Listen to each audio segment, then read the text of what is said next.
Je suis Jesse Echo et vous écoutez Écolocation. Écolocation est un podcast dans lequel je m'intéresse au rapport à la musique de mes invités. Cet épisode, je m'entretiens avec Byron, artiste d'hyperpop qui vient de sortir son tout dernier projet, Just Be. Ainsi, découvrez cet épisode d'Écolocation dans lequel nous parlons de DJ Mehdi, d'Abeille et d'Inazuma Eleven. Yo tout le monde, on se retrouve pour un nouvel épisode d'Écolocation en compagnie d'un invité très spécial que je vais laisser se présenter. Salut, du coup, moi c'est Byron, je fais de la musique depuis longtemps maintenant, 1 an et demi sous Byron à peu près. Et du coup je suis très content d'être ici aujourd'hui pour parler musique, parce que la musique c'est avant tout une passion. Alors j'ai commencé dans l'hyper pop, du coup en tant que Byron, j'ai fait des sons hyper pop, pas mal de gros sons comme Mec de la hyper pop par exemple, il y a pas mal de gens qui me connaissent grâce à ça. Et là j'essaie de diriger ma direction artistique vers quelque chose d'un peu plus rock, électro, un mélange de rock, techno. Nous on aime bien appeler ça la metalitech, un mélange de métal et de tech. On a trouvé un nom à ça parce que c'est vrai que c'est pas un truc très très commun, mais du coup voilà, j'ai pas grand chose à dire de plus. Finalement je suis un gars simple comme tout le monde, juste je fais de la musique parce que ça me plaît et voilà hein. Ben déjà merci pour cette présentation exhaustive. Tu parles de la Metalitech, c'est super intéressant, genre j'aime beaucoup cette sorte de mot valise. On va parler de ton dernier projet qui est sorti tout récemment, Just Be. Déjà avant tout, comment tu te sens? Le projet a drop ce week-end, premier ressenti peut-être. Premier ressenti déjà du soulagement, parce que c'est un projet sur lequel on est depuis cet été, depuis juillet. Donc c'est un projet sur lequel on a taffé, sur lequel on a revu beaucoup de choses. Notamment, petite anecdote, à la base ça devait être un projet vraiment full metal à l'ancienne. Et on trouvait que ça perdait un petit peu de la patte Byron que j'avais, qui est très liée à l'électro, très liée aux voix électroniques, au glitch, etc. Et donc du coup on en a fait vraiment ce projet en mélange de métal et de techno, ce qui est vachement intéressant parce qu'on garde la base même du projet et la direction artistique qu'on voulait lui donner, mais en même temps on rajoute vraiment ce côté byronesque entre guillemets, pour pas s'éloigner de ce que je fais à la base et de ce qui me définit en fait, la musique électro, parce que c'est toujours ce que j'ai fait la plupart du temps dans ma musique. Mais sinon ouais, c'est vraiment du soulagement par rapport à la sortie du projet. Je suis très fier aussi parce que c'est un projet qui m'est très personnel. C'est un projet dans lequel j'ai mis énormément et dans lequel mon équipe a mis énormément aussi. Et c'est un aboutissement. Très soulagé de le sortir, très heureux, très content. Puis il a fait un très bon démarrage et les gens ont fait vraiment que des excellents retours sur le projet. Les gens en sont très très contents. Et pour un style qui est assez novateur, parce que voilà, encore une fois, mélanger du métal et de la tech, c'est pas tous les jours qu'on entend ça. Et surtout ce changement de direction artistique assez radical entre les sons que j'ai pu faire avant comme Mec de la hyper pop à ce que je fais aujourd'hui. Les gens l'ont plutôt très bien accueilli.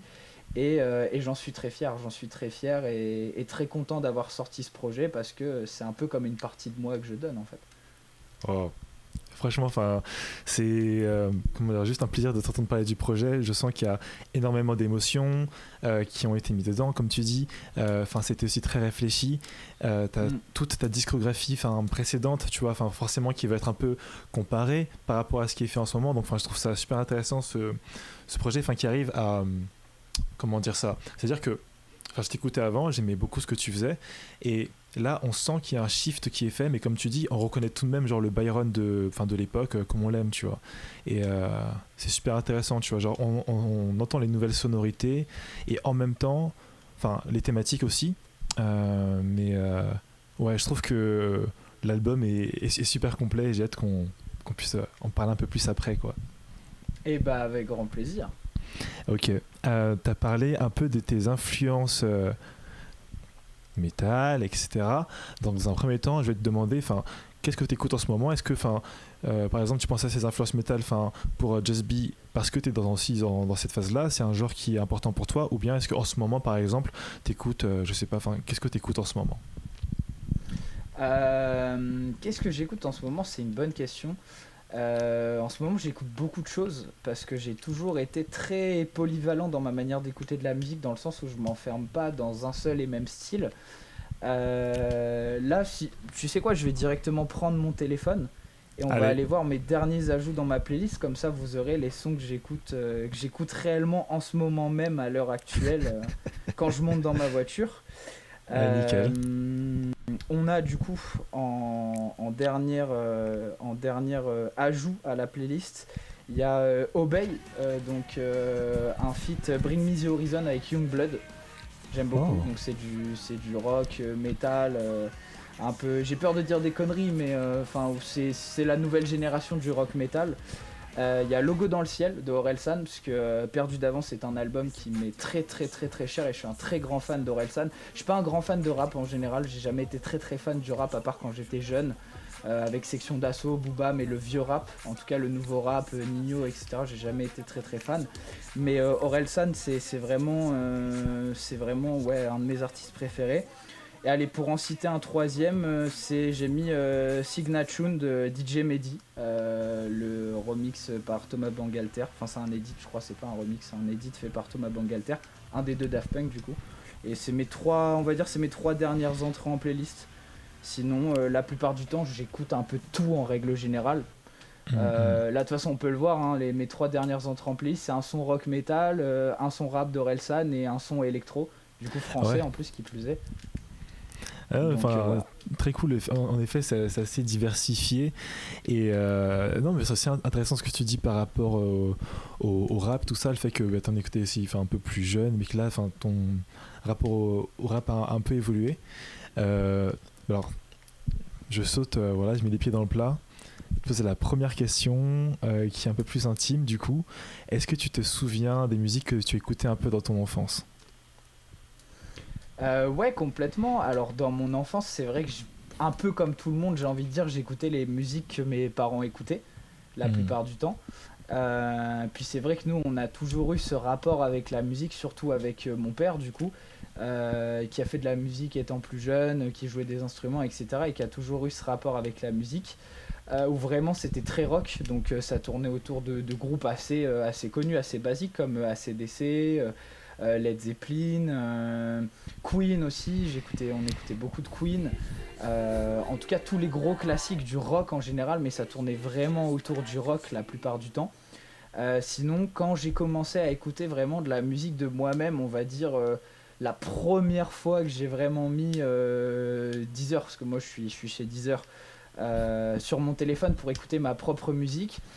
C'était pour écouter à l'époque du rap, vu que j'étais assez jeune, et c'était du Nekfeu, du Section d'Assaut d'époque. Donc Section d'Assaut, c'était vraiment l'album, je crois que c'était l'Apogée qui s'appelait, où ils sont sur la lune là, sur la cover. Okay.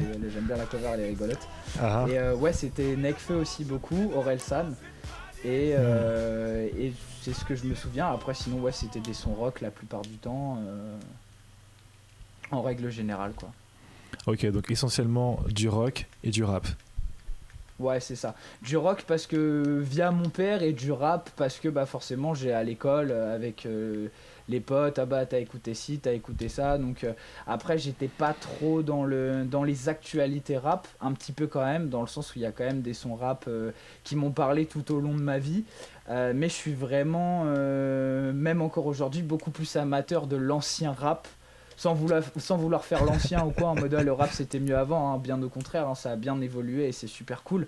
Mais je suis beaucoup plus friand entre guillemets de cet ancien rap, donc Perdu d'avance d'Orelsan, les premiers projets de Booba, les premiers projets de Caris, Niska à l'ancienne aussi. Des rappeurs comme Nekfeu, Alpha One, je sais que UMLA par exemple, je l'ai beaucoup écouté, il y a des sons que je connais par cœur, et c'est vraiment, moi aujourd'hui quand j'écoute du rap et que j'ai envie d'écouter du rap, j'ai besoin d'écouter un rap qui a un texte qui parle de quelque chose, un texte qui est engagé, un texte qui est bien posé et qui est bien écrit. Aujourd'hui, moi, ça me parle pas. Typiquement, tu vois, aujourd'hui, pour le délire, on a regardé Nouvelle École avec mon équipe juste pour se taper une barre, parce qu'on avait quasiment pas dormi de la nuit. Donc ce matin, on a regardé ça. J'ai trouvé ça ahurissant, Nouvelle École, quoi. Ok, non, mais c'est intéressant. Il y en a très peu qui ont le niveau, ou alors pour moi, c'est du rap. C'est du rap qui n'avance pas, quoi. C'est du rap un peu classique. Il y en a qui sont très très bons. Mais il y en a qui sont aussi très mauvais, quoi. Pour juger. Non, mais je vais venir à la défense de Nouvelle École. On n'est pas en partenariat aérien, il n'y a pas de souci et tout. Juste que je me dis que, alors effectivement, il y a un peu tous les niveaux, tout ça, il y a pas de souci. Mais en même temps, c'est une émission où on demande aux rappeurs de se prêter à pas mal d'exercices qui sont, enfin, quand t'es pas habitué, un peu techniques, tu vois. Enfin, bon, évidemment, t'as des cyphers, t'as des battles, t'as des feats, tu vois. Enfin, les temps ils sont réduits, tout ça. Et comment dire, on aime pas et tout, mais genre j'aime bien juste le fait que autant de personnes, et là de plus en plus, parce que ça commence un peu à prendre en engouement, cette histoire, mais genre se prête à l'exercice, parce que c'est quand même pas rien de, je sais pas, genre si t'as un début de street cred et tout ça, t'arrives à l'émission et tout, tu te fais bâcher par SCH qui te dit écoute brother, le niveau il est pas là, mais bon tu nous as mis la banane. Mais je suis carrément d'accord. Donc ouais, non, mais j'entends de fou quand tu es en mode quand même des passages qui sont un peu durs. Après, tu vois, moi je dis ça avec mon avis de personne lambda tous les jours, tu vois. Moi j'ai énormément de respect pour des gens qui vont devant une caméra faire une compétition, un tremplin télévisé, je sais plus c'est quoi le nom, mais tu sais, un peu comme la Star Academy ou ce genre de choses. Tu vois. Mais c'est vrai que Nouvelle École, du coup, moi ça me parle moins. On va plus le dire comme ça. Au-delà de fait du dire que je trouve qu'il y en a qui sont pas forcément bons, c'est pas ça, c'est juste que moi ça me parle moins. Dans le sens où j'ai énormément de respect parce que vraiment ils vont sur cette émission, ils font les épreuves et ils essayent d'aller au-delà de leurs limites et je trouve ça vraiment cool. Mais moi ça me parle pas trop. Tu vois, typiquement, j'ai regardé quasiment toutes les saisons de Nouvelle École. Ceux que j'en retire le plus, c'est vraiment, je crois, sur la première saison, c'était Elion que j'avais beaucoup aimé. Je crois qu'il s'appelait comme ça. Et sur les dernières saisons, JUR par exemple avait été très bon. Youssef Swat c'était très cool aussi. Mais ce rap un petit peu classique, dit pop urbaine, on va dire ça comme ça, moi ça me parle beaucoup moins. Ce truc très souvent de faire des sons un peu typés soirée. C'est pas un truc qui me parle forcément. Donc forcément Nouvelle École, je suis moins client de ce truc là, quoi. Ok. Mais au-delà de ça, il y a des très très bons rappeurs et il y a des mecs qui kickent de fou, mecs et filles d'ailleurs, parce qu'il y a des filles aussi. Il y a des kickers, il y a des kickeuses, tout le monde est invité sur le terrain de foot, il n'y a pas de souci. Non, ce que je trouve assez intéressant, c'est que les rappeurs que tu as cités, en effet, il y a un peu ce rappeur, je trouve, old school, ancienne génération, genre Youssef Swat, qui propose un peu, je pense, ce que tu décrivais avant au niveau du rap, et les deux autres, Elion et JUR, qui pareil arrivent vraiment avec leur couleur, qui, je sais pas, je trouve, font du rap, mais vraiment à leur sauce, et il y a un truc qui est très très, je sais pas, genre authentique dans leur proposition. Ouais, c'est donc ça c'est assez cool, et non, ça fait très très plaisir. Du coup là je me demande, on a parlé de tes sessions d'écoute de rock avec ton papa. On a parlé de ton temps à poncer des albums de rap au collège, tout ça, il n'y a pas de souci. Là, je me demande, Byron, quel était ton premier concert ? En fait, je saurais plus te dire quel est le premier réel concert que j'ai fait quand j'étais jeune. Mais pour moi, les 3 plus vieux souvenirs que j'ai eu de concert, ça a été Section d'Assaut à l'époque. Non, tu les as vus en live? Je les ai vus en concert, ouais. Alors je saurais plus te dire c'était en quelle année, mais ça devait être en, je sais pas, peut-être 2009, 2010, quelque chose comme ça. Je saurais plus te dire, mais je sais que je les ai vus en concert. Et c'était vraiment légendaire. Moi j'ai kiffé de malade et surtout j'ai bataillé avec mes parents pour aller voir Section d'Assaut en concert parce que c'est vrai que mon père était très Orelsan à l'époque, mais Section d'Assaut, ils étaient moins fans parce qu'ils trouvaient ça vulgaire, j'étais jeune et tout machin. Mais ils m'y ont emmené quand même et j'ai grave kiffé. Et sinon, les 2 autres souvenirs de concert que j'ai, et ça n'a rien à voir avec Section d'Assaut, C'est Mozart l'Opéra Rock et Robin des Bois avec M. Pokora. Et donc là, on est sur des comédies musicales. Ouais. J'aime beaucoup les comédies musicales. Voilà, c'est petit secret, je te le drop. J'aime beaucoup les comédies musicales en général, que ce soit sur scène, en live ou même en film. Moi, je suis très très friand de ce genre de choses. Mais waouh, secret, mais secret inestimable. Merci pour ce petit. Ah bah là, je t'envoie vraiment l'info. Les comédies musicales, vraiment, j'adore ça. Mais en plus, vraiment, je trouve que. Alors, c'est assez drôle parce que j'ai enregistré un épisode tout récemment avec un poteau qui me parlait aussi de son premier concert et c'était Robin des Bois, donc SO à Ronan. Mais là, Mozart l'Opéra Rock, je pense que ça va résonner avec beaucoup de personnes qui vont écouter parce que je pense que beaucoup de personnes ont été obsédées avec cette comédie musicale et le sont toujours, tu vois. Enfin, toi, c'était quoi ton rapport je sais pas, comment tu te sentais quand tu étais comme ça en live, tu les voyais chanter en vrai, quoi? Bah, c'est vrai que j'étais assez jeune dans le sens où moi il y a beaucoup de choses dans ma vie que j'ai fait très jeune, notamment liées à la culture. C'est pour ça qu'aujourd'hui je suis très branché culture, que ce soit art papier, tout ce qui est tableau, art écrit, livre, comics, manga, art visuel, cinéma et art musical. Tout ce qui tourne autour de l'art, je l'ai fait très jeune. Genre j'ai fait mon premier cinéma, j'avais peut-être 2-3 ans, enfin tu vois, ce genre de choses.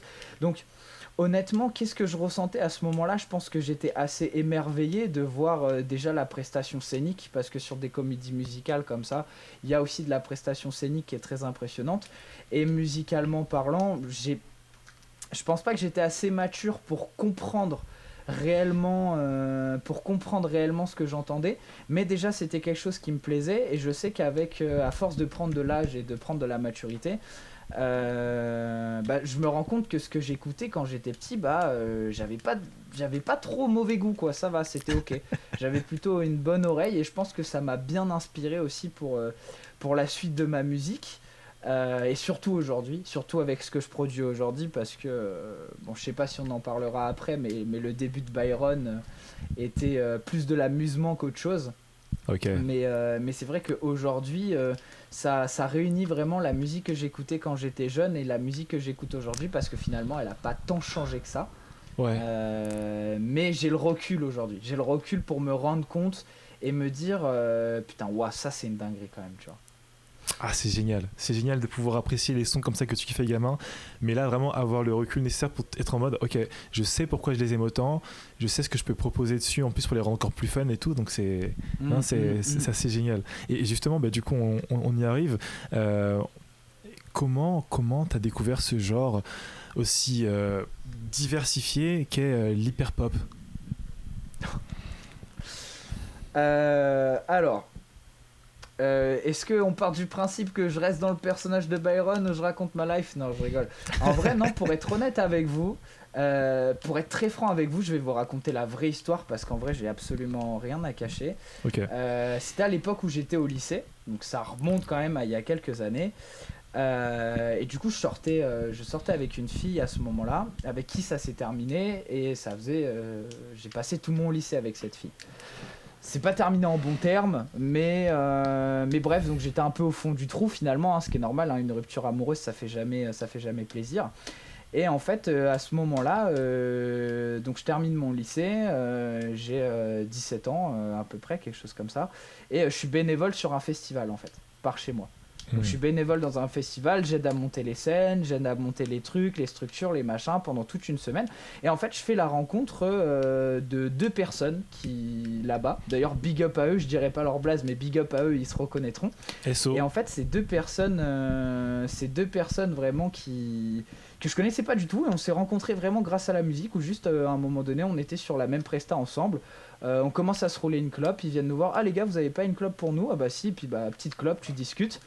Et donc à ce moment-là, je faisais déjà de la musique, eux aussi. Donc on commence à tisser des liens, machin et tout, et ils commencent à nous parler de tout ce délire d'hyperpop et new wave. Il y avait un petit peu ce terme à l'époque de new wave. Nous, on était déjà un peu branchés dedans, parce qu'à l'époque, mon meilleur pote, qui était aussi mon beatmaker à l'époque, était très branché new wave par des potes à lui, et notamment des membres de sa famille qui étaient meilleurs potes avec Luther. Donc du coup, on connaissait Énorme. déjà Luther à l'époque, avant même qu'il pète, parce que c'était genre un pote de la famille à mon meilleur pote. Donc du coup, ce gars-là, on l'avait déjà vu, on avait déjà entendu ses sons à l'époque, on trouvait ça lourd. Et c'est au moment où en fait Luther, Runa, etc. ont commencé à péter, et qu'il y avait ce délire de New Wave, et qu'il y a eu vraiment ce côté électro, limite électro-pop, hyper-pop, qui se ramenait dans la scène française. Et donc on discute avec ces mecs-là, et donc on passe plusieurs soirées ensemble, justement sur le festival, etc. Et un jour, ils nous disent ouais les gars, vous connaissez Snorunt? Donc nous on est en mode bah pas du tout, tu vois, genre on connaît pas, machin. Ouais bah c'est un style, ça vient entre guillemets d'être inventé, tu vois. Enfin tu sais ils nous expliquent un peu le bail, c'est de l'hyper pop, et là ils nous font écouter 0 BPM. Et donc à ce moment-là, au moment où il met son téléphone et que j'entends Snorunt dire je rêve d'être à 0 BPM, donc garde-les pour un autre TJTM. À ce moment-là, tu vois, exactement, je repense à toute cette histoire qui m'était arrivée avec mon ex-copine du lycée, avec qui on s'est séparés, avec qui ça s'est mal fini. Et je suis en mode, mais putain, mais c'est exactement ce que je ressens. Et donc là, ils en mettent une deuxième. Ils mettent Si Seul. Ok. Et là, toutes les paroles me parlent. Vivienne Westwood, tes lèvres me manquent, j'ai oublié le goût, tu vois. Enfin, et en fait, toutes ces paroles-là, et là, dans ma tête, je capte. C'est toujours ce qu'on a voulu essayer de faire avec mon pote à l'époque, parce qu'on a toujours été dans ce truc un peu électro. Tu vois, je pourrais retrouver des sons que j'ai fait il y a genre 5-6 ans, avec des prods électroniques. On essayait déjà de faire un peu des glitches de voix, des effets avec la voix, mais la hyperpop n'existait pas du tout. Et on essayait d'amener ce délire-là. Et là, on me fait écouter sur un téléphone un mec qui dit que clairement il est au fond du trou parce qu'il pense encore à une meuf qu'il a aimée. En plus de ça, je bouge la tête, et en plus de ça, le mec a réussi à atteindre ce que j'essaye de faire depuis des années. Et là, je me dis, c'est quoi ce bordel? C'est fort. C'est fort. Et donc là, je tombe amoureux du style, et puis bah de fil en aiguille, en fait, après je suis parti en région parisienne faire mes études. J'ai fait des études de musique, et forcément, bah tu plugs avec d'autres personnes à l'hyper pop, machin, et on te parle après d'autres artistes. Et très rapidement, j'ai été amené à être dans la scène hyper pop, notamment par le biais de Nine View et de K3 Red à l'époque. Où du coup ils avaient sorti un feat qui s'appelait Folaise il y a très très longtemps, je sais même pas si c'est encore disponible, je ne pense pas. Mais et du coup bah très vite je suis rentré dans cette communauté hyper pop qui était vraiment très restreinte, très niche, et réservée vraiment à très peu de serveurs Discord, où tout était sur internet. C'était pas aussi comment dire, ouvert que ça l'est aujourd'hui, parce que TKKF a vraiment amené ce truc grâce à TikTok, où il a ouvert un peu l'hyper pop au monde finalement, enfin au monde. Tu m'as compris quand je dis ça. Mais à l'époque, c'était vraiment très très niche, que sur des tout petits serveurs Discord. C'était il y a 3-4 ans, où on était sur des serveurs Discord à se faire passer les sons sur SoundCloud. Tu tapais 10 000 streams sur un son hyper pop, t'étais le roi de la hyper pop, littéralement, personne n'écoutait ça. Et c'était vraiment en petite communauté, avec du coup des artistes comme du coup Nine View, de K3 Red, Vivas l'Exilé, il y avait Bistouille à l'époque, il y avait plein d'artistes comme ça. Et c'est des mecs que j'ai côtoyés du coup directement sur Discord, et avec qui j'ai fait mes classes en fait à l'époque, où ok, comment vous faites ça les gars? Comment vous trouvez vos instrus, comment vous les faites, comment vous faites des glitches de voix, le mixage voix, comment ça se passe. Et c'est comme ça que j'ai appris tout ça, en plus de mes études à l'école, où j'apprenais là vraiment à mixer des sons, genre j'apprenais à mixer des sons de Jamiroquai ou Michael Jackson, tu vois. Et donc je combinais ce truc là avec cette qualité de mix qu'on m'apprenait à l'école, avec la qualité du coup un peu cheap, hyper pop, des serveurs Discord de l'époque en fait. Mais c'est magnifique parce que du coup là littéralement tu parles de Jamiroquai, Michael Jackson du côté genre de ta formation, donc littéralement genre le roi de la pop, tu vois, donc c'est ce qu'on fait à peu près de mieux, niveau franchement je ne dirais pas mieux. Non, mais... je ne dirais pas mieux. Après les goûts et les couleurs, on en parlera, mais bon voilà. Et de l'autre côté, t'es avec toutes ces personnes-là, qui sont, je pense, comme toi, complètement genre piquées d'hyper pop, qui essaient de comprendre comment avoir ce glitch, comment taper ses BPM, comment genre, et donc il y a un peu ces deux mondes qui se côtoient, et t'arrives un peu à naviguer dans ça. Mais pour continuer un peu sur ce narratif-là, je me demande donc dans toute cette histoire-là, toi, à quel moment justement tu décides de devenir Byron? C'est une très bonne question. Comment je décide de devenir Byron? C'est qu'avant d'être Byron, j'avais une autre identité dans la musique, dans laquelle j'ai sorti des projets. Avant de découvrir la hyperpop, bien avant, ça fait je crois 7-8 ans que je fais de la musique, quelque chose comme ça. Donc j'en ai sorti des choses, des trucs rap, des trucs pop, des trucs un peu électro, des trucs parfois un peu rock. J'ai vraiment testé la plupart des styles. Et Byron, ça m'est venu à la fin de mes études, où du coup je suis rentré habiter chez mes parents. Parce que j'avais besoin de retrouver un petit peu mes racines, de retrouver un peu mes sources, de retrouver mes potes que j'avais là-bas aussi. Et pendant un long moment, pendant je dirais quasiment un an et demi, j'ai quasiment pas fait de musique. J'ai quasiment pas fait de musique parce que du coup j'étais plus du tout dans cet univers avec tous ces gars branchés hyper pop, branchés new wave. Alors j'étais beaucoup sur mon PC et c'est toujours le cas, hein. Je passe littéralement 90% de ma vie devant mon ordi en vogue Discord ou à jouer ou à faire du son. J'étais toujours à traîner avec ces mecs là sur Discord avec toute la commu hyper pop. Mais je sais pas, je ressentais plus trop l'envie de faire de la musique, j'en avais plus trop envie, je stagnais aussi un peu dans ma manière de faire de la musique. Et je pense que je me suis trop pris la tête sur ma manière de comment faire de la musique, dans le sens où quand j'ai commencé c'était vraiment pour de l'amusement, pour me faire kiffer, vraiment pour le plaisir.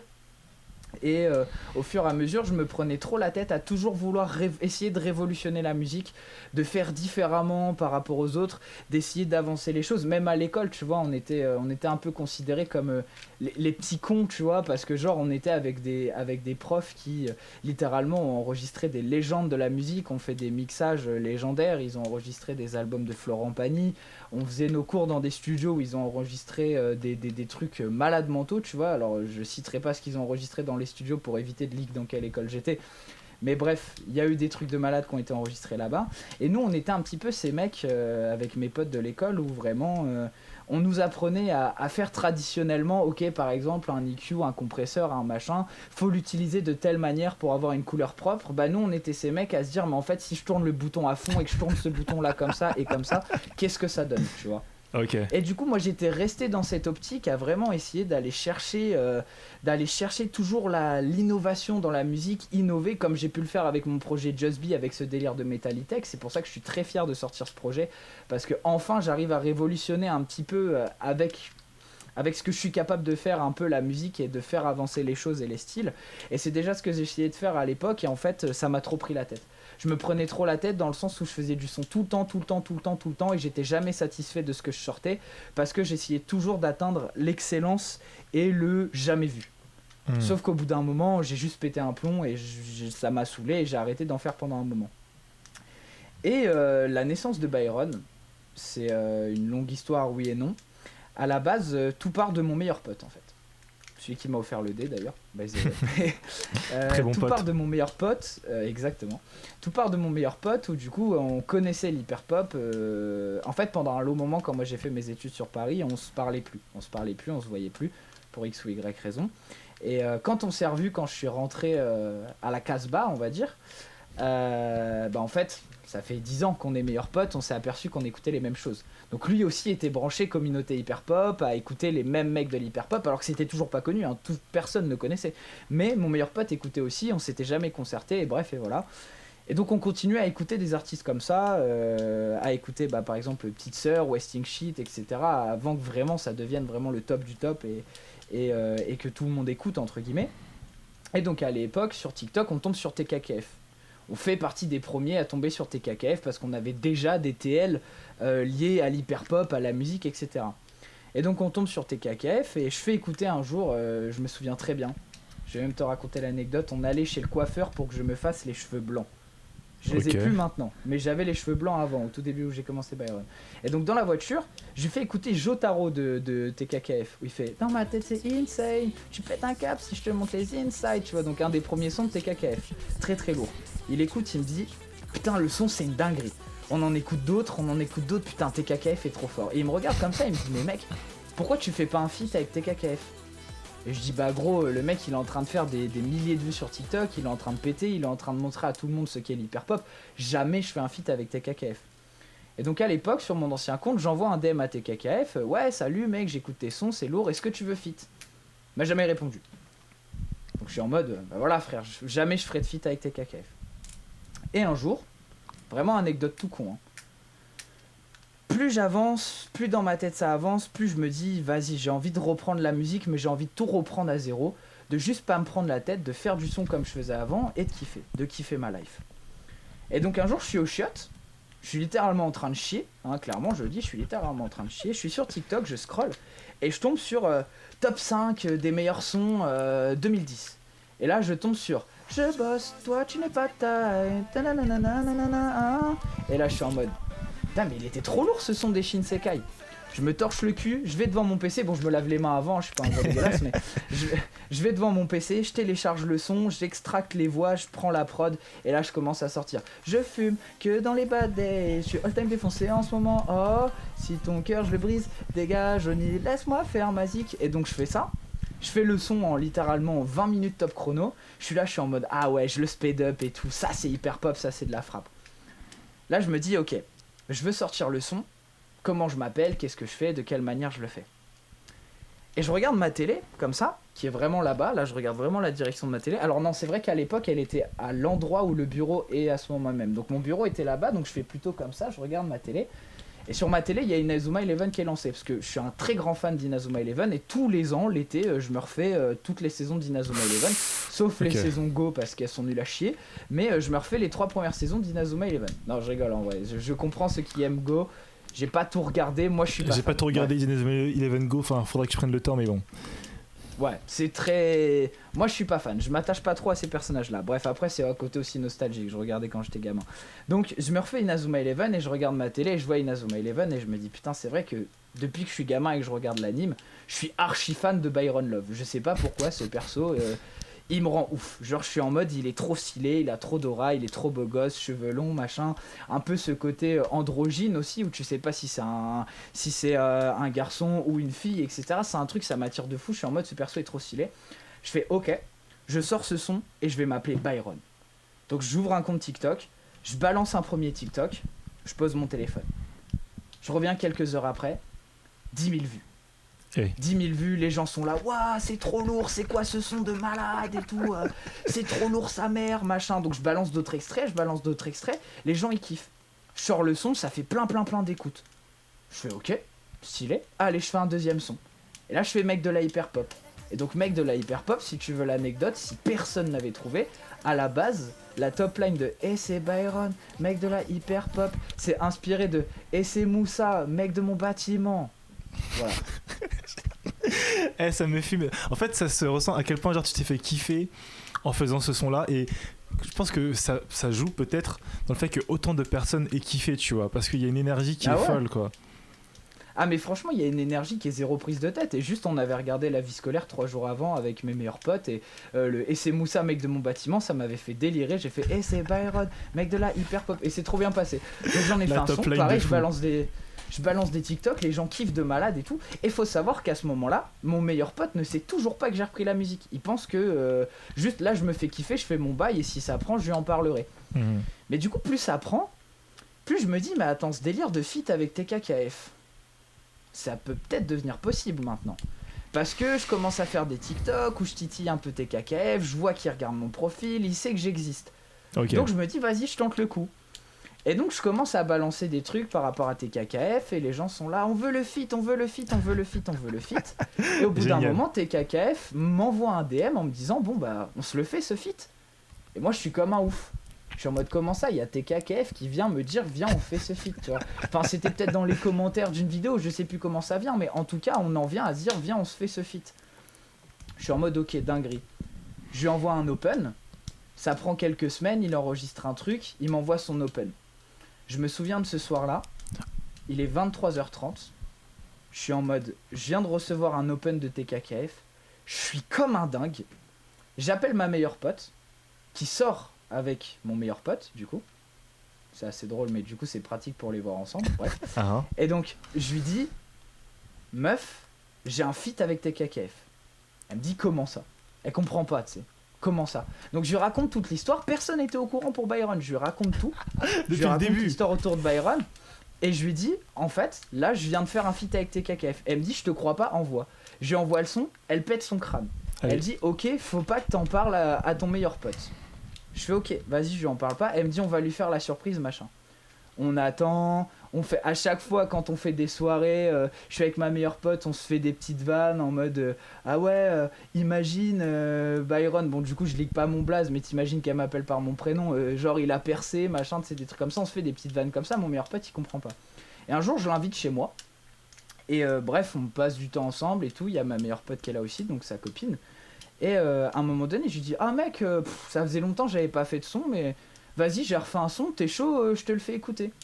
Il me dit ouais, vas-y, carrément. Je me connecte à l'enceinte, je balance le son. Donc il y a ma part, et là vient la part de TKKF. Et donc au début il comprend pas, il écoute comme ça, tu sais, il baisse un peu la tête, il fronce un peu les sourcils, et là il entend le fly fly. Et il me regarde comme ça, il me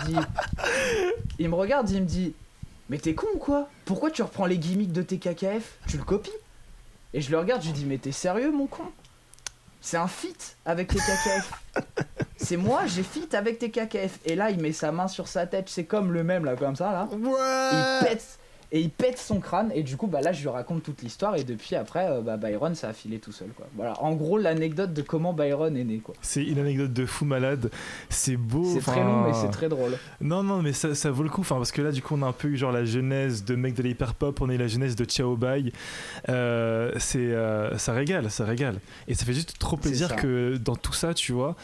Le fait de passer, tu vois, sous cet alias-là, sous Byron, de reconnecter du coup avec un peu genre Inazuma Eleven, la nostalgie, tout ça, ça te permet de te faire kiffer, de rentrer en contact avec des personnes qui t'ont inspiré, en fait, hein, tout simplement, genre dans la musique comme TKKF. Complètement. Bah ouais, mais depuis ça file tout droit, parce que là, je regardais un peu tes featuring, j'étais en mode, mais attends, c'est pas possible. Attends, parce que là, je me suis fait une petite liste, hein. Dis-moi s'il y a un bon sens qui est prononcé. Kpita, Rosie War, Calvary Clover, Art Solidaire, Ximilo, Mei, Kirai, Celebi, TKKF. Je sais pas. Depuis, comme tu dis, ça file tout droit.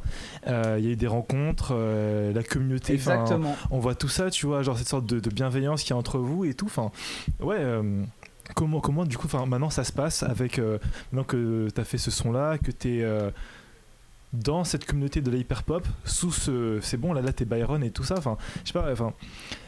Comment ça se passe pour les feats, je vois que vous êtes aussi proches sur Twitch, tout ça. C'est comme maintenant les relations entre vous tous dans cette sorte de sphère là de l'hyperpop française. Alors c'est une question très compliquée. Ok. Ouais. Et je sais pas comment y répondre maintenant parce qu'aujourd'hui c'est moins le cas. Dans le sens où c'est moins le cas, chacun a pris un petit peu sa direction. Chacun a pris sa direction et on reste des humains avant tout. On s'entend pas tous. En vrai, moi je préfère être honnête, j'ai pas peur de le dire. Y a zéro embrouille dans le milieu de l'hyperpop, mais on s'entend pas tous pour X ou Y raison parce qu'on n'a pas tous la même vision de la musique. Etc.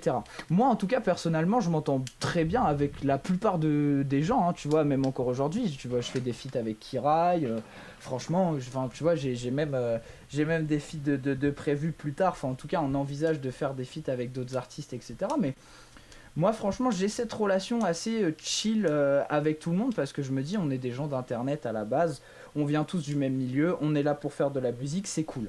Après faut pas non plus que les gens s'imaginent que c'est vraiment tout beau tout rose dans ce milieu-là, qu'on est tous super potes, que c'est tous des super gens, c'est tous des super gars, ils sont super cool et tout, c'est pas le cas. Vraiment, c'est pas le cas. Tu vois, pour moi, il y a plein de choses que j'ai vues et que j'ai appris parce qu'il faut partir du principe que l'hyperpop, ça vient aussi d'Internet et sur Internet, il n'y a pas que des gens bienveillants. Et c'est le cas, notamment dans la communauté hyperpop. C'est le cas avec certains artistes. C'est le cas avec certaines personnes de la communauté, tu vois. Et ça peut aller de choses, on va dire très banales, genre alors ça devrait pas être banal, mais des insultes sur Internet, jusqu'à du harcèlement, et là c'est extrêmement grave. Et ça peut aller parfois sur des affaires beaucoup plus graves. Mais tout le monde n'est pas au courant de tout. Nous en tant qu'artistes on sait beaucoup de choses et c'est pour ça qu'aujourd'hui moi j'essaie vraiment de garder contact avec les gens que j'apprécie profondément, avec qui je sais que ce sont de bonnes personnes, avec qui aussi musicalement j'ai une entente parce que c'est pareil, j'ai fait beaucoup de feats au début, mais aujourd'hui je sais que mes feats seront très restreints parce que j'ai un univers musical propre, j'ai un univers musical à moi Et je sais qu'aujourd'hui, je pourrais pas faire un feat, même si demain on me proposait de faire un feat avec, je te dis une connerie, quelqu'un qui a rien à voir avec mon style, avec, je sais pas, Freeze Corleone, tu vois. Je me verrais pas faire un feat avec Freeze Corleone parce qu'on a deux styles complètement différents. Ok. Donc je fais attention à ce truc-là, à tout ce côté musical. Et voilà, en fait, on n'a pas tous la même vision de la musique. C'est surtout ça. On n'a pas tous la même vision de la musique, on n'a pas tous la même vision de comment est la musique, de comment on la voit plus tard. Et par conséquent, ça fait que on s'entend pas tous par rapport à ça. Mais il n'y a rien, vraiment, il n'y a rien de vraiment méchant entre artistes. Juste, c'est vrai qu'au début, bah, voilà, on avait des serveurs tous ensemble, Discord, où on était tous en contact très facilement en 2 messages à peine. Là, aujourd'hui, ça l'est beaucoup moins parce qu'on a tous pris chacun nos chemins. Parce qu'on a des visions différentes de comment on veut que soit notre carrière, comment on veut que soit notre musique et comment on veut que ça se passe. Et comme on n'a pas tous la même vision, ça sert à rien. Ouais. Après, voilà, hein, moi, il y a plein de gens, tu vois, aujourd'hui, c'est des petits messages de temps en temps. Bon, bah, comment ça va? Ou trop lourd ta dernière sortie, j'ai bien kiffé, tu vois. C'est cool, ça reste en bon terme, mais on est beaucoup moins connecté que ça l'était à l'époque, on va dire, il y a un an, quoi. Ok. Non, ça s'entend, ça reste, ouais, comme tu dis, des personnes, des hommes, des humains derrière, donc voilà, on peut pas s'entendre avec tout le monde. Maintenant, ça fait tout de même plaisir de voir que toi, tu as pu genre naviguer, trouver les personnes dont tu sembles assez proche, tu vois, genre humainement et puis même musicalement, c'est important de le mentionner. J'ai vu que oui, complètement même au niveau de ta discographie, tes featuring sont plus ciblés. Récemment, c'était quoi? Il y avait avec Zuka, guitare aussi, des collaborations super intéressantes où toi-même, on voit que tu continues un peu à t'amuser, à explorer de nouvelles sonorités. Complètement. Donc, ça fait plaisir, mais pour rester sur l'aspect un peu communauté, t'es un artiste qui est assez intéressant dans le sens où t'es aussi un streamer. Et j'ai le sentiment qu'en fait, tu t'es un peu finalement recréé une communauté avec même les personnes qui t'écoutent, etc. Les personnes qui sont aussi artistes mais qui vont intervenir parfois et tout ça. Toi, comment tu te positionnes aujourd'hui en tant que streamer? Quelle place ça a dans ta carrière, genre de faire des streams, tout ça? À quel point c'est important pour toi? Moi, ce que j'aime beaucoup avec le stream, c'est que avant tout, une de mes passions numéro 1 dans la vie, c'est les jeux vidéo. Si je fais pas de la musique ou que je suis pas devant la télé à regarder des trucs ou à lire des mangas, des comics, etc., je joue aux jeux vidéo. Genre, ça fait partie intégrante de ma vie, ça l'a toujours été depuis que je suis gamin de jouer aux jeux vidéo. Et j'aime aussi beaucoup le partage. En fait, moi, je pars du principe que j'ai beaucoup de mal avec cette relation de... en fait, je suis un humain comme tout le monde. C'est pas parce que je suis Byron, c'est pas parce que je suis le mec de la hyperpop, comme certains aiment bien dire suite à mon son, que je suis un humain au-dessus de quiconque, en fait. Pas du tout. Tu vois, des fois, je reçois des messages qui sont très touchants et à la fois qui sont très... je sais pas comment le dire, mais... pas qui me perturbent, mais très souvent, c'est... je saurais pas comment t'expliquer ça, mais il y a ce délire de parfois les gens te voient un peu plus au-dessus que les autres parce que t'es artiste et que tu fais de la musique. Or moi c'est pas le cas, je suis un humain comme tout le monde. Je suis un humain comme tout le monde. Je me lève le matin, je joue aux jeux vidéo, je vais fumer mon café clope, je vais bosser, je rentre, je joue aux jeux vidéo, je fais du son, je me couche à 4h du matin parce que je joue aux jeux vidéo. Tu vois, je suis comme absolument tout le monde. Et en fait, j'ai ce besoin vraiment de partager avec ma communauté tout en restant Byron, parce qu'aujourd'hui, je ne partagerai rien de ma vie personnelle, parce que c'est important pour moi, parce qu'on est sur Internet, et parce que je n'ai pas envie de partager ma vie personnelle, tout simplement. Mais tout ce qui touche à Byron, aux jeux vidéo, ça fait partie des passions que je veux partager, parce que j'aime ça, et ça permet d'avoir vraiment ce contact avec la communauté, dans le sens où moi, j'aime bien parler avec les gens, apprendre à connaître les gens, à discuter, à voir leur avis. Bon bah voilà, mon dernier projet, qu'est-ce que vous en avez pensé? Les gens m'envoient des messages, j'ai bien aimé ce son là pour telle raison, machin, etc. Tu vois, j'aime bien avoir du débat et de la communication avec les gens en règle générale, et Twitch c'est une excellente plateforme pour ça, parce que bah des fois juste on fait des lives très simples où j'écoute des sons, où je parle avec les gens, comme parfois on va faire des lives où on joue des jeux vidéo, je vais jouer avec des gens, ou alors je vais jouer à un jeu solo, ils vont m'aider à jouer sur ce jeu solo, tu vois, il y a tout ce truc là. Après c'est vrai que je fais de moins en moins de streams parce que je suis de plus en plus occupé dans ma vie personnelle et avec la musique, du coup j'ai moins le temps pour le stream. Mais c'est vrai que j'aimerais reprendre, essayer de trouver un rythme. Faut que j'y arrive petit à petit parce que je dois condenser beaucoup de choses dans ma vie parce que j'ai pas que la musique. Ce qui fait que voilà, faut que j'arrive à trouver du temps pour en faire. Mais c'est toujours vraiment un réel plaisir de faire des streams et de discuter avec les gens. Ou même moi, ce que j'adore faire, c'est vraiment les streams. J'écoute vos sons parce qu'il y a vraiment ce côté partage où les gens m'envoient leurs sons. Je peux donner un avis, eux me disent un petit peu comment ça a été fait et j'aime beaucoup ça parce qu'il y a vraiment cette notion de partager, de se donner des conseils. Et moi je me dis en fait à l'époque où j'ai commencé la musique il y a 7 ans, il n'y avait personne pour te donner des conseils, il n'y avait pas de tuto, il n'y avait pas de serveur Discord, il n'y avait pas de gens il n'y avait pas de communauté. En fait il y a 7 ans tu commençais, t'étais avec ta bite et ton couteau et démerde-toi. Et moi j'ai vu cette évolution au fur et à mesure de communautés qui sont créées sur internet, des communautés hyper pop par exemple, des communautés sur Discord où les gens s'entraident, etc. Et moi c'est important pour moi et même en off, typiquement même en off, ça m'arrive très souvent, j'ai un serveur Discord aujourd'hui, je suis pas très actif dessus mais j'essaye au maximum, ou parfois en off, il y a des gens qui viennent me voir très souvent, bon bah voilà, comment tu fais ta musique, comment t'écris tes textes, machin, etc. Et du coup, bah, je prends 1 heure ou 2 dans une journée quand j'ai le temps. Je fais un everyone, bon bah vas-y, venez, tous ceux qui ont envie de venir, je vous apprends un mix. Ou alors j'ai déjà fait des cours de mix entre guillemets. Ou alors bah venez everyone, si vous avez des questions, on est qu'entre nous, vous me les posez, je fais une sorte de masterclass entre guillemets. Comment j'ai commencé la musique, comment faire telle chose, comment poster ses sons sur les plateformes, etc. Et j'essaye d'aider les gens au maximum parce que j'ai toujours été quelqu'un dans ma vie personnelle qui aime profondément aider les gens, tu vois. Mais en vrai, ça se ressent. C'est ça aussi qui fait super plaisir. Parce que là, tu parles du coup un peu de ton rapport du coup à que ce soit Twitch, ce que ça te permet de faire, mais aussi à ta communauté.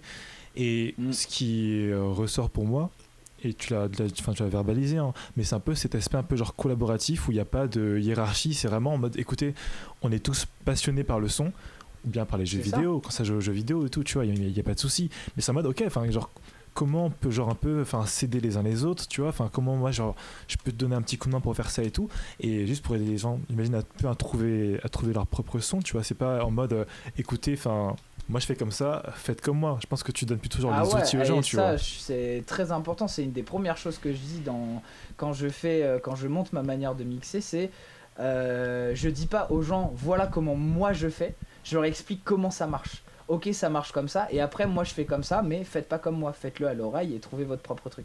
Ouais, très ça important. Tue. Ce serait dommage de reproduire un peu peut-être ce sentiment.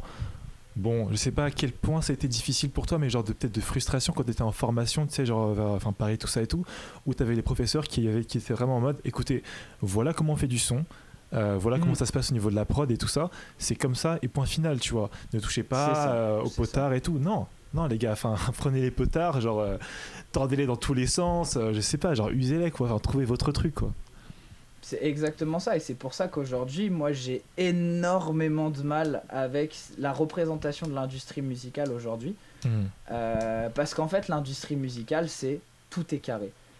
C'est comme ça depuis des années, tu dois faire comme ça de telle manière, et si t'es le mec qui débarque et qui touche à tous les boutons pour dire ah tiens qu'est-ce que ça fait si je fais ça, bah ça te voit en bizarre.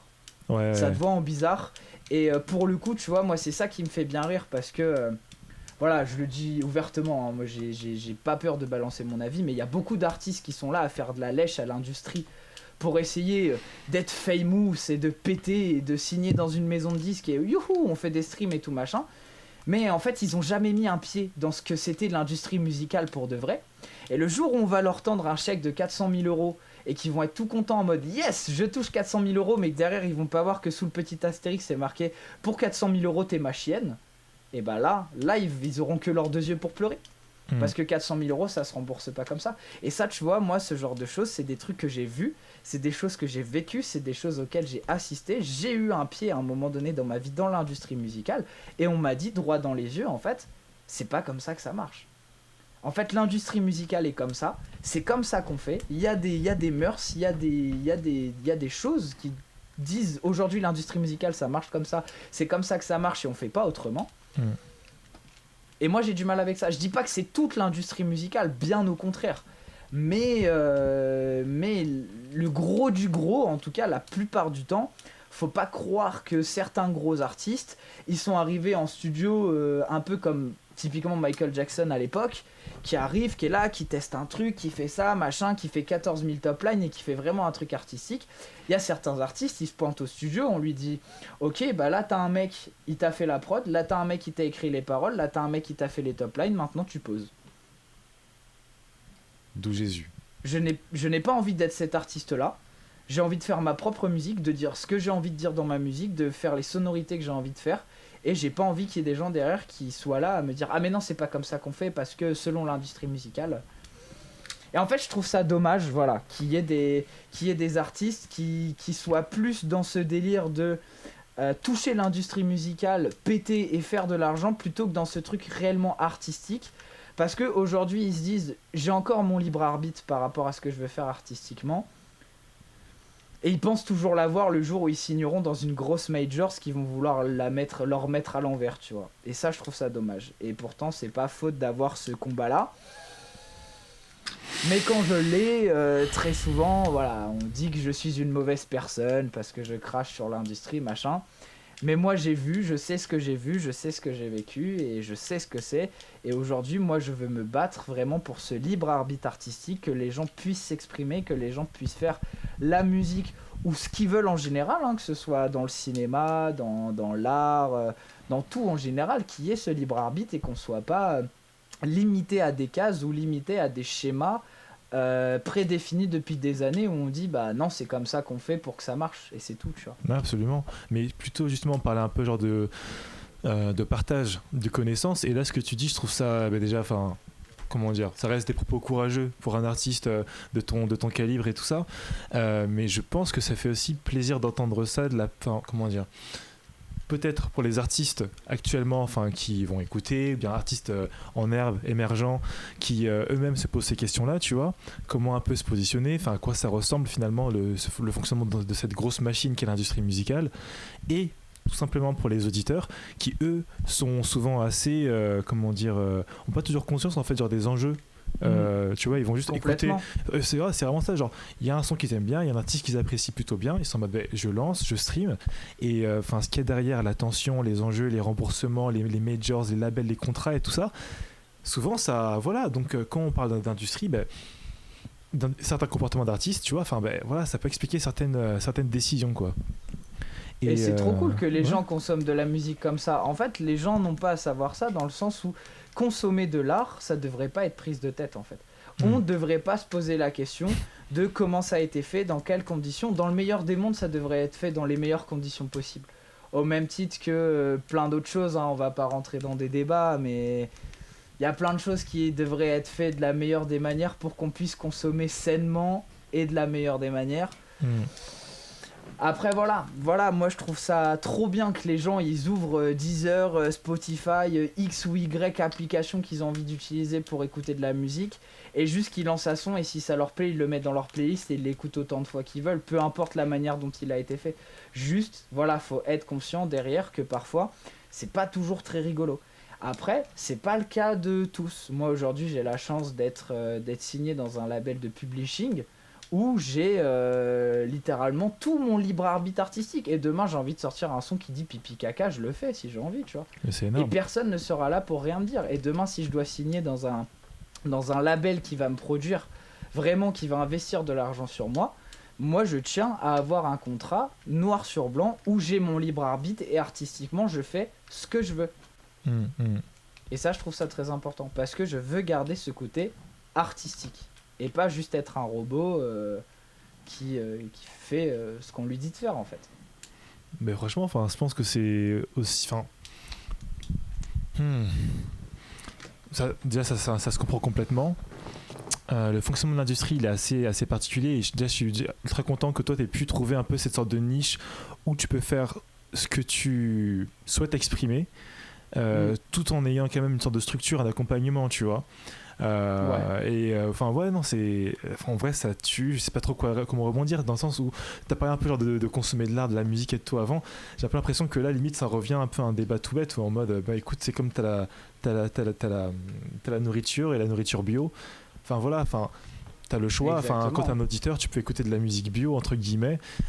C'est toujours plus agréable parce que, enfin, toi, tu kiffes la Exactement. qualité de son et t'as l'artiste, enfin, lui, enfin, qui vit sa vie sainement, il kiffe, il chante, il raconte, il rappe ce qu'il veut rapper, tu vois, tout simplement.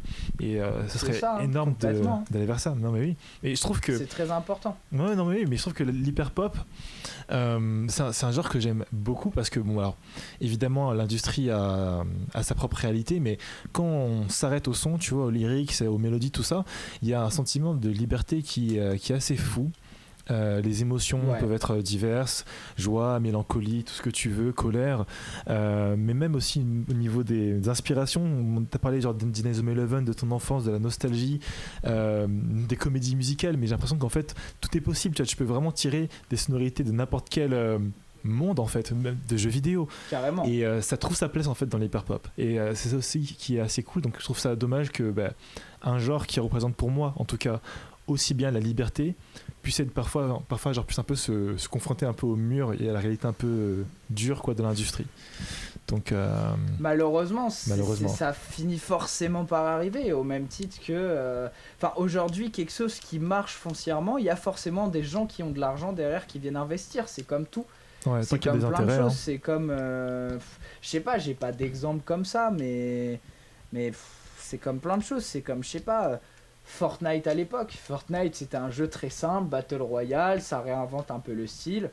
Ça a marché, il y a des gens qui sont venus investir et aujourd'hui tu regardes le dernier event où t'avais Godzilla, Homer Simpson en slibard, Kill Bill, Ouais. les Huntrix, tous mélangés avec Iron Man, Naruto et...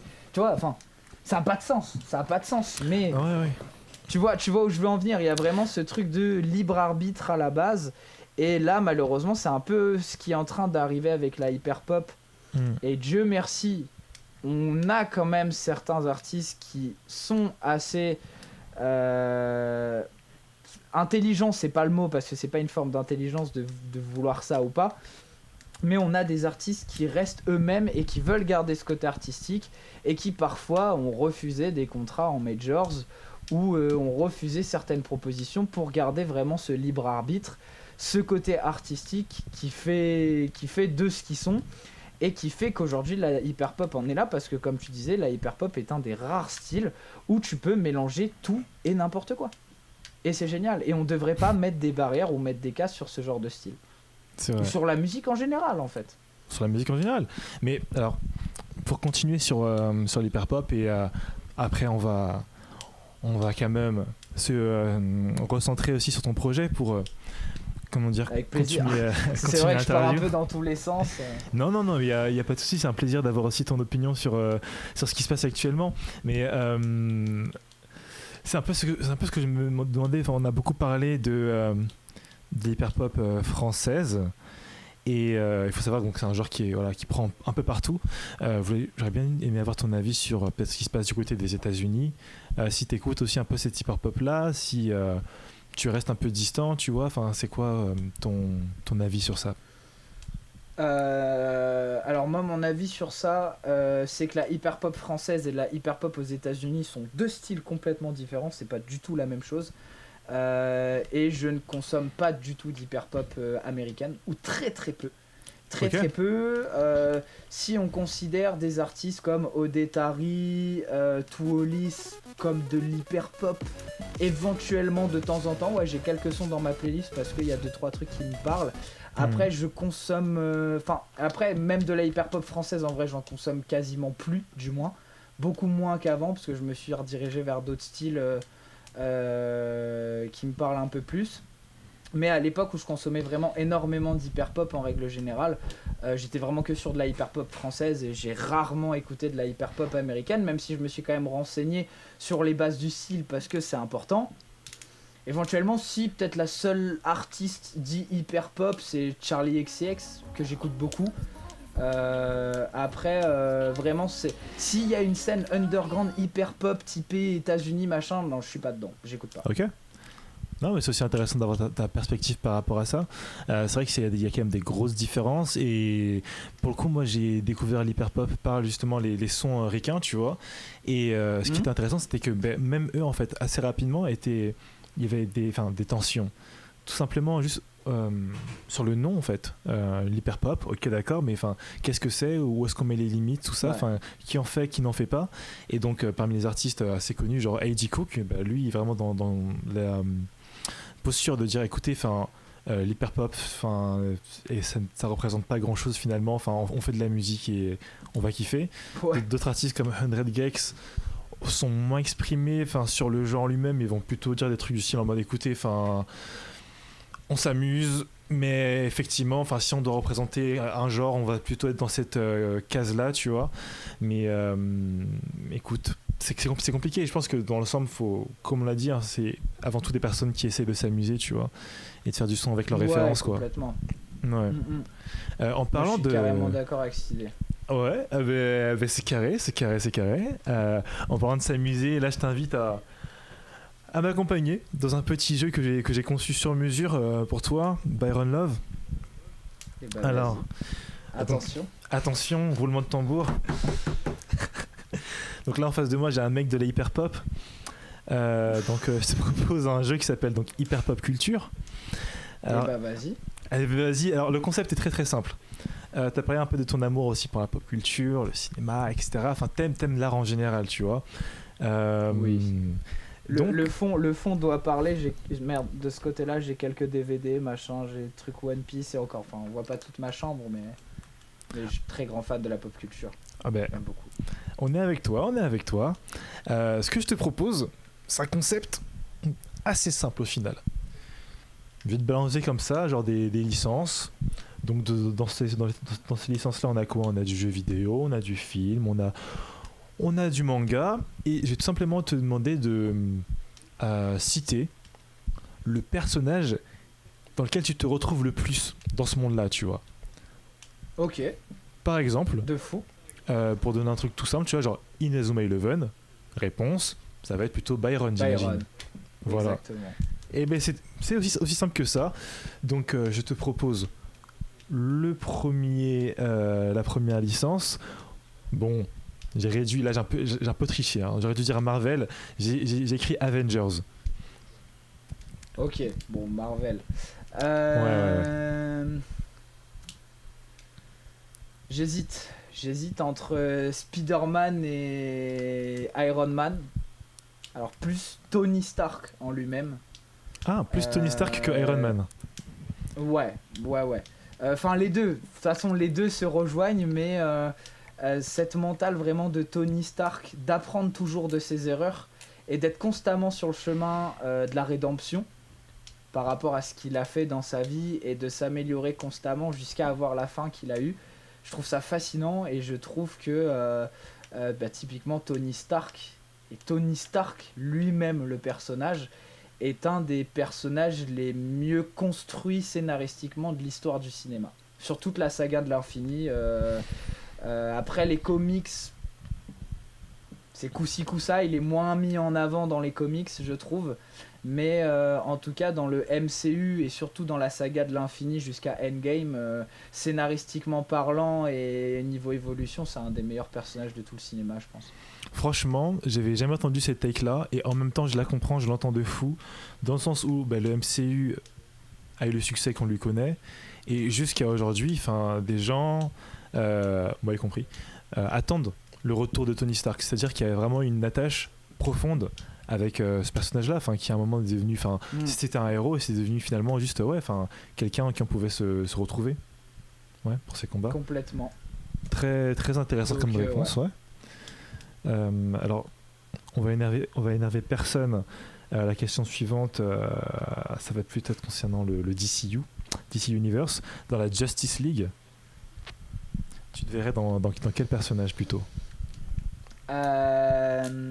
J'ai bien envie de dire Batman parce que Batman, mais j'aurais plus tendance à dire, allez, on va dire Batman pour le côté un petit peu pour ceux qui sont pas assimilés au DCU en règle générale, à DC, etc. Après, si je dois citer dans toute la panoplie DC, je dirais Robin. Et notamment Damian Wayne, le fils de Batman, Damian Wayne, qui est d'ailleurs ma PP Discord, hein, en vrai. Hein, j'ai vu ça. Ouais. Et c'est un perso dans lequel je me retrouve beaucoup, et là, je donnerai pas d'explication pourquoi. Ok. Mais c'est un perso que j'apprécie beaucoup. Donc ouais, la Bat Family en général, genre tout ce qui tourne autour de Batman, je me retrouve beaucoup dedans. Très intéressant. Pas d'explication pour Damian Wayne. Je vais pas rebondir, je respecte. Très bon choix. Bah après, c'est vraiment tout ce côté. C'est un peu la même chose pour moi, tu vois. Bruce Wayne et Tony Stark sont deux persos qui se ressemblent, dans le sens où il y a vraiment ce. En fait, c'est ce truc-là de l'arc de la rédemption. Moi, c'est un truc qui me parle beaucoup. Ouais. L'arc de la rédemption, d'apprendre de ses erreurs et d'avancer avec ce qu'on a vécu dans sa vie. Et c'est un truc qui me parle énormément. Voilà. Pourquoi ? Ok. Mais en reste, non, ça me permet un peu de déjà mieux cerner quel genre de, je pense, personne tu es, et enfin aussi peut-être ce que tu essayes de véhiculer, de comprendre aussi à travers tes sons. Peut-être, ouais, il y a des fois des émotions un peu de mélancolie, de tout ça, de nostalgie, mais toujours une volonté. Genre, au début, je pense, de notre entretien, j'ai parlé genre de ton énergie. Il y a ce truc-là, qui est assez communicatif, quoi. Genre, peu importe les difficultés, il y a vraiment une sorte de volonté, quoi, à pousser, quoi. C'est ça. Après, tu vois, c'est très contradictoire entre guillemets avec ma musique, dans le sens où, en règle générale, dans ma vie personnelle, je suis quelqu'un qui est tout le temps en avance. Je me vois plus dans le futur que dans le présent, tu vois. Dans le sens où j'avance et je fais que avancer, que apprendre de mes erreurs. Dès que je tombe, je me relève et j'essaye toujours d'avancer au maximum pour être la meilleure personne que je puisse être. Tu vois, ça passe par plein de choses, ça passe par aider les autres, apprendre, plein de choses dans ce genre-là. Et du coup, j'utilise Byron pour remettre en question et faire une analyse de ce que j'ai vécu dans le passé, en règle générale. Ok, waouh. Et ça me permet d'avancer aussi. Dans le sens où faut voir Byron comme un... Comment je pourrais expliquer ça ? Enfin, du moins, aujourd'hui... dans le sens où au début c'était un peu le cas aussi, mais c'était beaucoup fait de manière humoristique, dans le sens où le début de Byron, tout ce qui est, voilà, ce que je voulais dire tout à l'heure, ça marche pas pour moi, mec de la hyper pop, For Again, Ciao Bye, etc. C'est beaucoup de sons à prendre au second degré, c'est de l'humour avant tout, c'est vraiment des sons où je me suis pas pris la tête, et on peut plus appeler ça des sons trolls que des sons sérieux, même s'il y a des choses qui me parlent et que j'ai écrites en les pensant vraiment. Ce que je veux dire, c'est que Byron, faut vraiment voir ça un peu comme un journal intime que j'écris pour le réouvrir plus tard.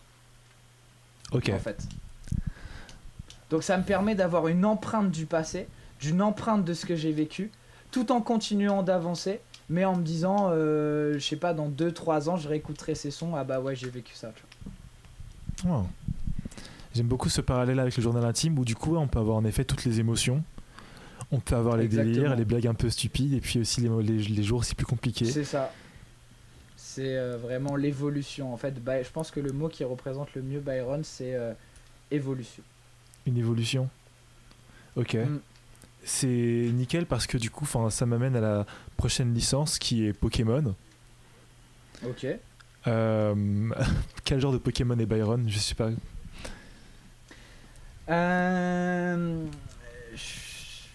Je vais en décevoir certains, mais je suis pas un énorme fan de Pokémon. Allez, je pose le micro. Au revoir. Bonne nuit. Je suis pas très affilié. J'aime beaucoup Pokémon. Hein. J'ai beaucoup de cartes, je collectionne beaucoup de cartes, j'en ouvre beaucoup. Mais je suis pas un archi méga fan de Pokémon comme peuvent l'être Celebi par exemple, tu vois. Mais je pense que si Byron était un Pokémon, j'aurais envie de dire Deoxys. Parce que c'est un Pokémon qui change de forme. Qui change de forme et qui s'adapte aux situations.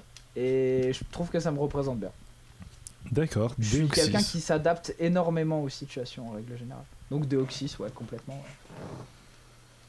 Ouais, super intéressant comme réponse. En plus, on a le fond un peu violet, qui va avec l'adaptabilité, tout ça. Enfin, avec Deoxys, je veux dire. Donc c'est un peu la DA. Et pour finir, alors là, je sais pas à quel point tu es branché sur Naruto, mais ça m'intrigue. Est-ce que... Mec, Naruto dans mon cœur, hein, vraiment. Hein. Naruto dans le cœur ? Je suis très très branché de Naruto. Ouais, okay. Je suis plus team One Piece quand même, parce que One Piece est arrivé à une période de ma vie où j'en ai eu besoin. Mais Naruto dans mon cœur quand même, et oui, j'ai regardé tout Naruto, ouais. Ok. Donc, est-ce qu'il y a un personnage qui t'a particulièrement marqué, dans lequel tu t'es particulièrement retrouvé, que ce soit du côté de l'Akatsuki, du côté des héros, enfin, ça dépend comment on le voit. En vrai, j'ai envie de dire Naruto parce que c'est le personnage principal et il a une très très belle évolution tout au long de l'anime. Après, si vraiment je dois aller chercher dans le dur du dur, j'aurais envie de dire Pain. Pain, Allez. c'est un perso qui m'a marqué. Pourquoi? Je sais pas. C'est tout ce truc de cette histoire de vengeance. D'homme brisé au point de vouloir se venger, tu vois, je trouve ça intéressant en fait. Il y a tous, en fait voilà, il y a tout ce délire là aussi, notamment avec Batman, on en parlait tout à l'heure, où la vengeance, la rédemption, tu vois, c'est des choses qui me parlent énormément, tu vois. Et ouais, je trouve que Ouais. D'ailleurs, Pain, ça veut dire vengeance, je crois en anglais. Donc, Pain, ça veut dire douleur.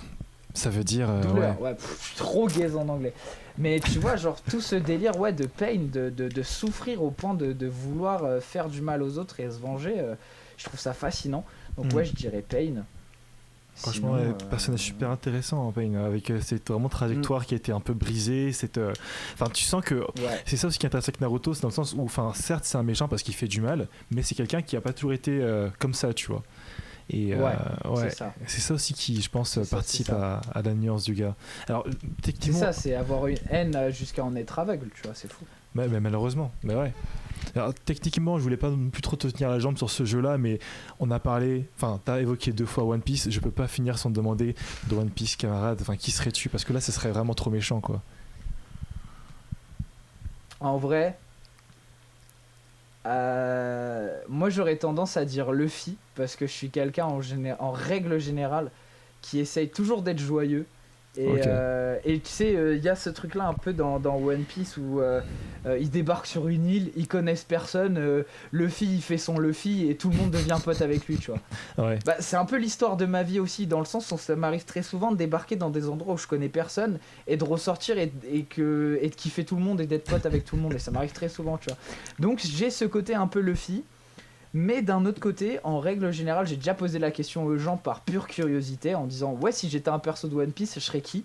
Et à l'unanimité, on m'a répondu Trafalgar Law. Ah non, sérieusement, Law?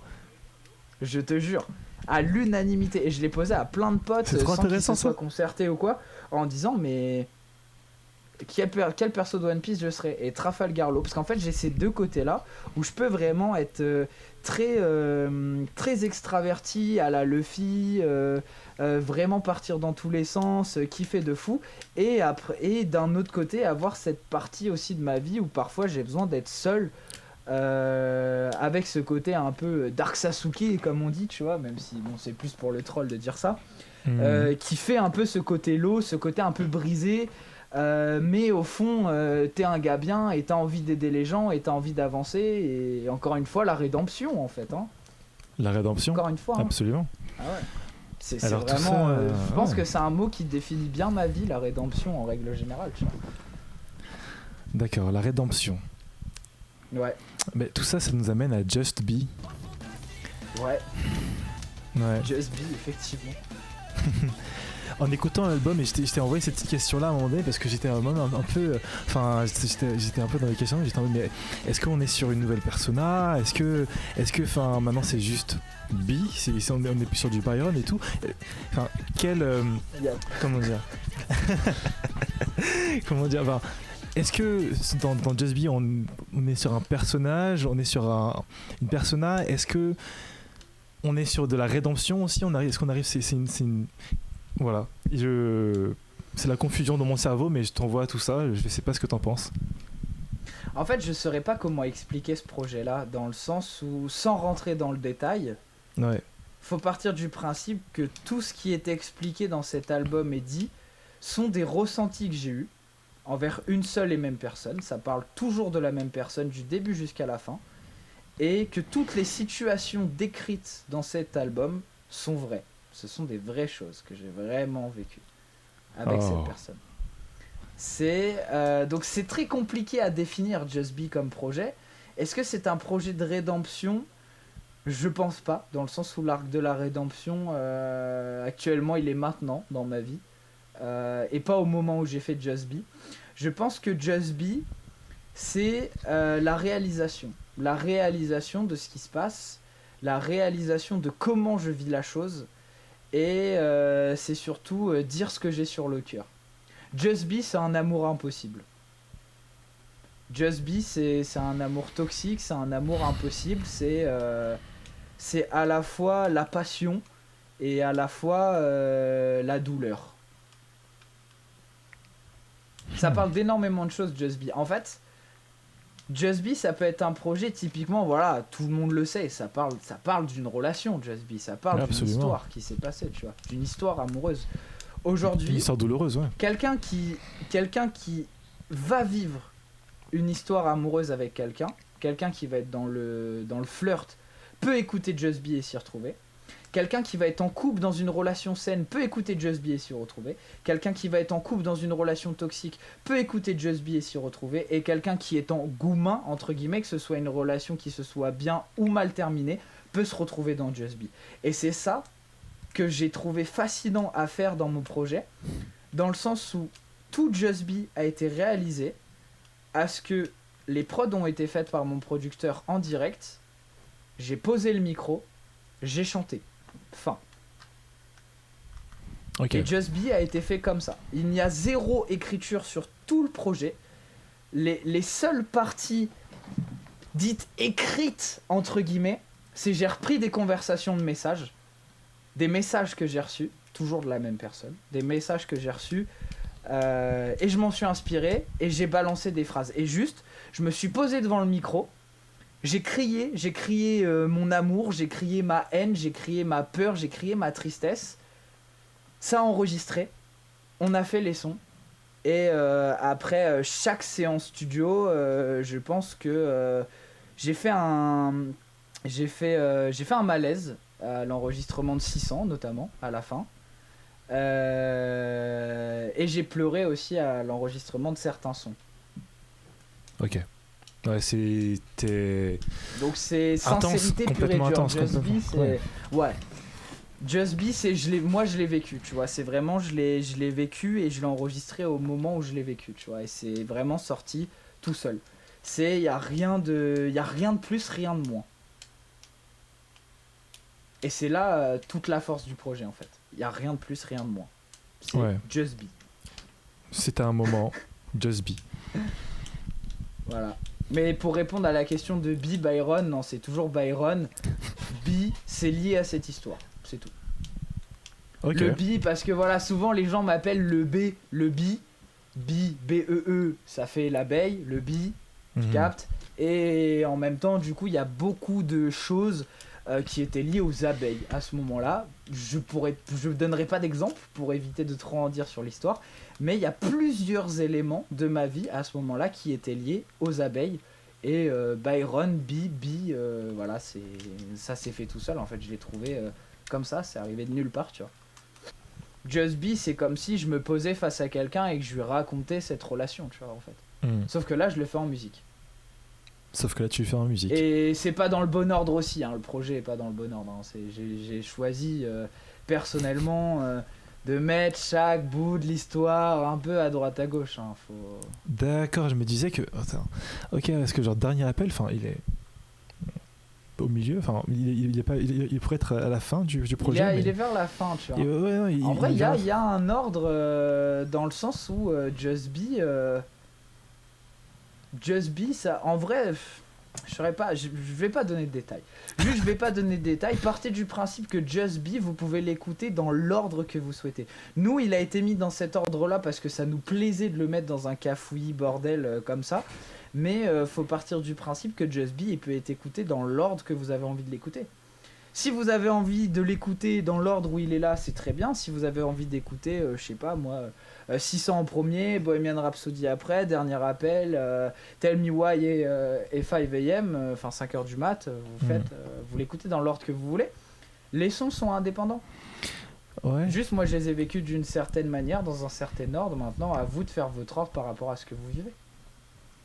Écoutez, mais... C'est un projet interactif. Ben, je vois ça, c'est un peu un puzzle, quoi. Ouais, complètement.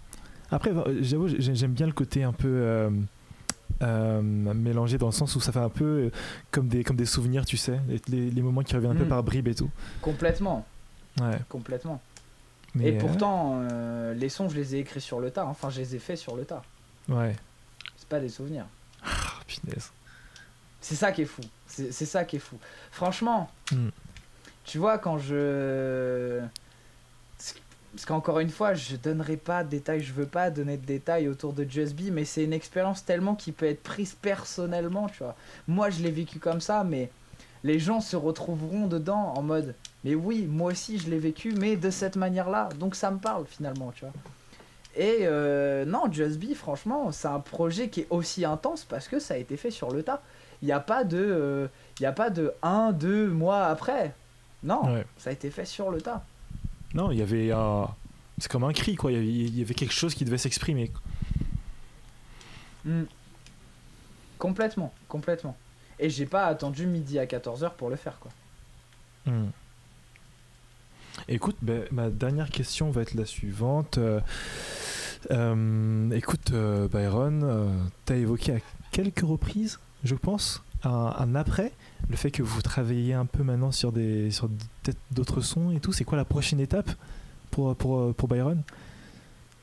La prochaine étape pour Byron, c'est d'arrêter de parler d'amour déjà, ça serait bien parce qu'il faut changer un peu les sujets. Allez, c'est bon. Mais, on est fatigué. la prochaine... non, c'est surtout que faut partir du principe que en fait, quand moi je parle d'amour dans mes sons, la plupart du temps c'est que ça s'est mal fini. Okay. Je t'avoue que j'ai pas envie de reparler d'amour parce que j'ai pas envie que ça se refinisse mal, tu vois, ça m'embête. Donc j'espère ne pas reparler d'amour un jour dans mes sons. Bref. On espère aussi. La suite pour Byron, c'est perfectionner ce côté Metalitech, ce côté mélange de rock et de techno, de le perfectionner, de ramener des artistes dessus. Pour l'instant, je peux pas vous donner de nom parce qu'on n'a rien d'officiel avec aucun artiste, mais on a des idées d'artistes qui sont aptes et qu'on aimerait ramener sur ce délire de Metalitech, de rock metal techno. Et c'est de vraiment perfectionner ce style-là et de le tester dans d'autres sujets parce que j'ai plein d'autres choses à dire. Et revenir peut-être aussi un petit peu à ce côté un peu enfantin que j'ai c'est bon, j'ai parlé de ce que j'avais sur le cœur sur le moment. Là, mon cœur, je peux pas dire mon cœur est vide, mais mon cœur est apaisé, on va dire ça comme ça. Mon cœur est apaisé, donc j'ai envie de revenir sur des trucs un peu plus classiques et de parler de revenir sur des sujets un peu pop culture, comme quand je dis par exemple des phrases, ou quand je fais des références à Inazuma Eleven, ou ce délire de je me réveille la tête dans le cul et je fume une hyperclope, tu vois, c'est vraiment ma vie. J'ai envie de revenir un petit peu dans ce côté simpliste de ma vie, on va dire, parce que mon cœur est apaisé et que je me sens bien profondément dans ma vie et je veux le partager aux gens, et tout en perfectionnant ce côté ce style musical qu'on essaye de faire avancer et d'énoncer aussi beaucoup dans mes sons, parce que pour moi il y a beaucoup de choses qui vont pas dans plein de choses, dans plein de domaines, et la musique a toujours été un excellent moyen pour dénoncer, donc je compte le faire aussi. Voilà. Donc ça va être l'avancée. Partez du principe que le prochain projet finalement c'est l'arc de la rédemption, l'arc de la maturité, l'arc de... on avance quoi. On avance, on choisit ses combats, on les mène de la bonne manière, et en même temps on se fait un peu kiffer. Ok. On va être attentif, on va suivre un peu les prochaines informations, mais déjà on va surtout réécouter Just Be et savourer cette tempête, cet ouragan que tu nous envoies là. Avec grand plaisir, et j'espère vraiment que c'est un projet qui parlera aux gens et qui aidera les gens aussi, surtout. Au même titre que... Snowrunt m'a aidé à l'époque, ou la hyper pop en règle générale m'a aidé à l'époque à m'en sortir de plein de situations et m'amener aujourd'hui dans une vie dans laquelle je me sens extrêmement bien. Voilà. Donc j'espère que Just Be aidera des gens de la même manière que la musique m'a aidé aussi, et c'est vraiment le but. Voilà. Le but pour les gens en tout cas. Wow. Ben écoute, merci beaucoup pour Avec plaisir. Merci à toi, ton authenticité, ta vulnérabilité. Ben non, c'est un plaisir. Je te propose de passer vers la dernière section de cet entretien, ça va aller assez vite. On enchaîne donc sur une petite rubrique que j'aime beaucoup, qui s'appelle le Kara Echo. Alors, je m'appelle Jesse Echo, j'aime le karaoké, donc j'ai créé le Kara Echo. Voilà, simple et efficace. Trop lourd. Mec, alors, le concept est pareil, très simple. Je vais te donner des paroles d'une musique et tu vas devoir retrouver le son initial. Donc vraiment un karaoké mais inversé, tu vois. Ok. Et ben on y va. On y va. Ok, alors ça risque d'aller très très vite. J'espère que tout le monde est prêt. Hein. La culture, elle est... non, il n'y a pas de souci. Je commence. Ça commence comme ça. On gagnera le match pour arriver en finale. Pour marquer des buts. J'ai déjà trouvé. C'est normal. T'as trouvé? Ça fait... bien vas-y, sûr, cours. bien sûr. Et la victoire est en toi. Et le stade en folie. Salut la force. Je te laisse dire le nom. Blue Lock. Waouh. Et non, je rigole, c'est Inazuma Eleven. Je vous ai eu là-dessus. Let's go. C'est ma sonnerie au réveil. Arrête. Bah si, mec. Il faut se réveiller avec un coup d'Inazuma Eleven le matin. Franchement, tu régales parce que quand même ça reste un peu l'anthème, genre le thème d'Inazuma Eleven, mais quand même ça reste genre le premier opening en français. Je trouve que il y a quelque chose de beau, tu vois, à le garder en réveil, tu vois, aujourd'hui quand même.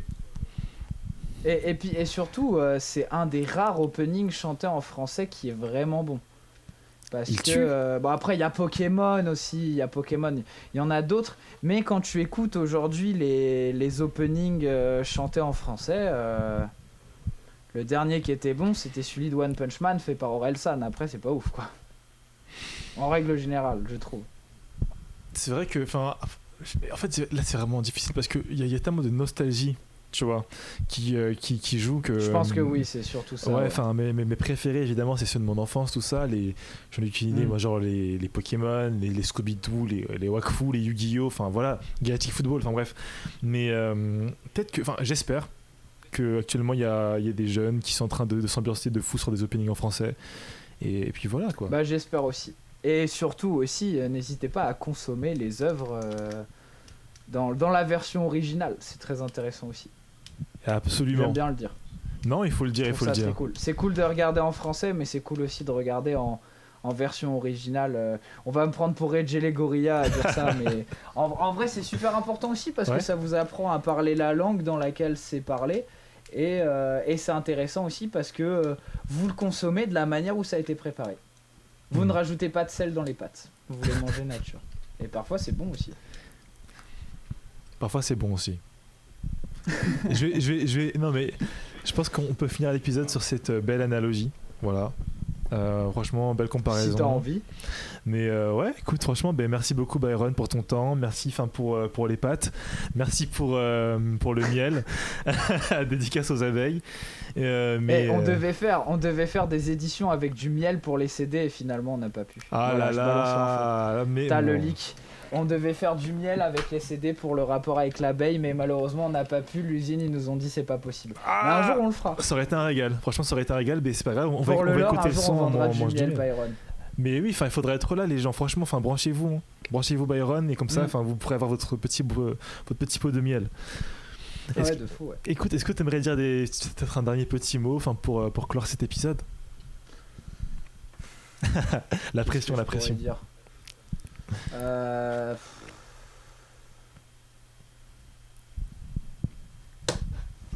As-tu déjà entendu les battements des ailes d'un ange? Voilà, on terminera là-dessus. Okay. Ceux qui ont la ref auront la ref. Je vais rien dire. Absolute cinéma. Voilà. Allez, à plus tout le monde, prenez soin de vous. Ainsi s'achève cet épisode de Décolocation.